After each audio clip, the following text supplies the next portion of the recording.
பாஜக நிர்வாகியின் மத மோதல் பதிவுகளை நீக்க ஹைகோர்ட் மதுரை கிளை உத்தரவு பிறப்பித்திருக்கிறது. இது தொடர்பான மேலும் தகவல்களை வழங்குவதற்காக நம்முடைய செய்தியாளர் ரஃபீக் ராஜா இணைகிறார்.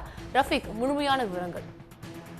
நிச்சயமாக ராமநாதபுரத்தைச் சேர்ந்த அகமது பயாஸ் என்பவர் உயர்நீதிமன்ற மதுரை கிளையில் ஒரு மனுவினை தாக்கல் செய்திருந்தார். அந்த மனுவில் தமிழகத்தை பொறுத்தவரை அனைத்து சாதியினரும் மதத்தினரும் சமூக ஒற்றுமையுடன் சகோதரர்களாக பழகி வரக்கூடிய சூழலில் ராமநாதபுரத்திலும் அதே நிலை நீடித்து வருகிறது. இந்நிலையில் ராமநாதபுரத்தைச் சேர்ந்த பாரதிய ஜனதா கட்சியில் ஆன்மீக பிரிவு மாநில செயலாளராக உள்ளவர் குருஜி.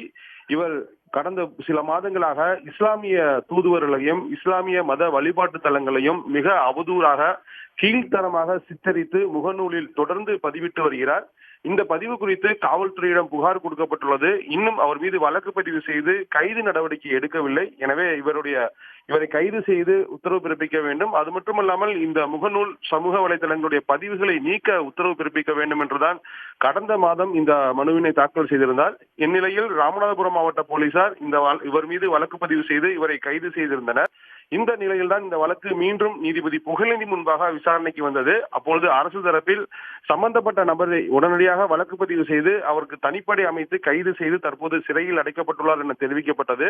மனுதாரர் தரப்பில் அவர் சிறையில் அடைக்கப்பட்டிருந்த போதிலும் அந்த சர்ச்சைக்குரிய மிகவும் ஆபாசமான பதிவுகள் அனைத்தும் தற்போதும் முகநூலில் உள்ளது என நீதிபதியிடம் தெரிவித்திருந்தனர். இதனை பதிவு செய்த நீதிபதி தான் தற்போது உத்தரவு ஒன்றை பிறப்பித்துள்ளார். குறிப்பாக ராமநாதபுரம் மாவட்ட காவல்துறை கண்காணிப்பாளர் இந்த சர்ச்சைக்குரிய மத மோதல்களை தூண்டும் விதமாக மிகவும் அருவருக்கத்தக்க வகையில் பதிவுகளை முகநூல் பதிவுகளை நீக்குவதற்கான நடவடிக்கையை உடனடியாக எடுக்க வேண்டும் என்று தற்போது ஒரு உத்தரவு பிறப்பித்துள்ளனர்.